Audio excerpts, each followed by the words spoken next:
Here's your daily news roundup from 97.9 WGBW. From the 97.9 WGBW newsroom, I'm Connie Fellman with this local news update.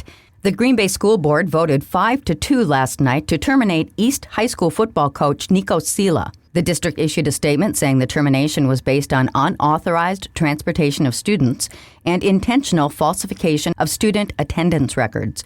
School officials say because of the more than 140 deletions of student absences, ineligible players competed in a number of football games this season.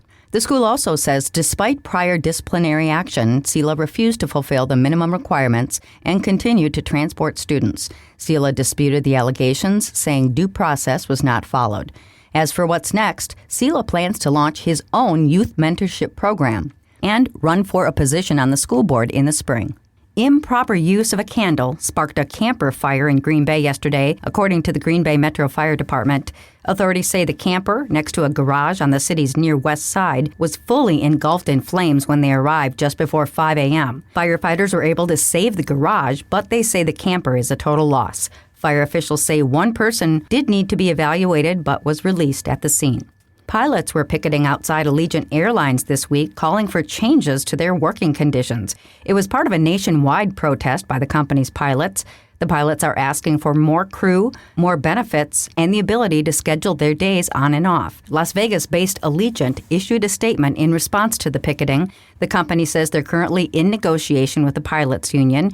They say they've offered an immediate 50% average increase in hourly wages, as well as a 50% increase to pilots' retirement benefits. The airline says their package also includes extensive scheduling and quality of life improvements. The picketers clarified that they're not on strike from work, but they say 97% of pilots have voted in favor of striking if it comes to that. The company says they are operating their full schedule, and they don't anticipate any disruptions to travelers relating to the informational picketing.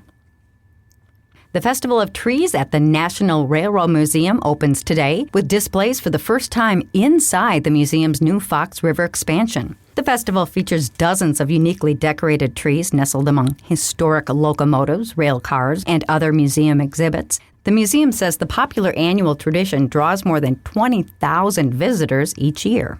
The Festival of Trees at the National Railroad Museum runs through January 4th. Governor Tony Evers has ordered all flags across Wisconsin be flown at half-staff tomorrow to commemorate those killed in the Waukesha Christmas Parade in 2021. Tomorrow marks 4 years since a man plowed his SUV through the parade, killing 6 and injuring more than 70 more. Darrell Brooks is currently serving 6 life sentences following a jury trial and conviction. They can't believe it's not butter being served in Wisconsin schools.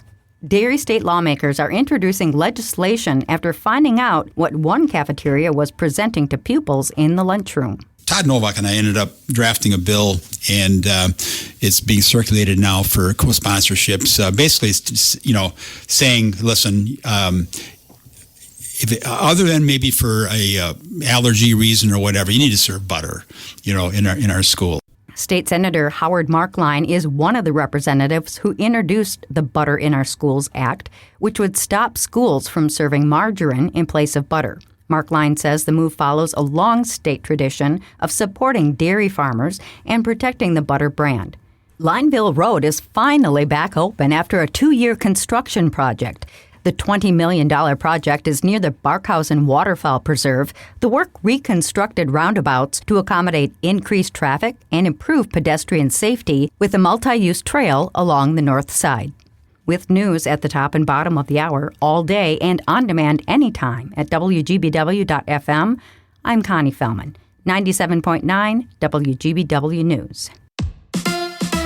The Packers get set for a border battle on Sunday. Filling in for Mike Clemens, I'm Jimmy Kuska with Civic Media Sports. Green Bay's offense has been struggling as of late, and it doesn't get any easier when the Packers take on the Vikings' tough defense this Sunday. Here's Coach Matt LaFleur. Brian does a hell of a job, as good as anybody. It just, when you game plan for him, I mean, it takes a lot longer than your typical game plan just because of all the different looks that he presents. It is a real challenge. When the Packers take on the Vikings Sunday, it'll be the first of 5 divisional matchups for Green Bay the rest of the season. Coach Matt LaFleur on taking on the challenge of the NFC North. Every week, somebody that is perceived shouldn't win ends up winning the game. So I think it's a great lesson for all of us involved in this thing is like you can't rest for 1 second. And it's not just every game, it's every single moment when you're on the field. Every play is so critical because the margins are, in my opinion, as slim as I can ever remember it. Kickoff Sunday is at noon at Lambeau Field. Tonight, the Bucks take on the 76ers at Fiserv Forum. Milwaukee will be without Giannis Antetokounmpo, who has a groin injury. Here's Coach Doc Rivers. We're going to either find somebody or find something to run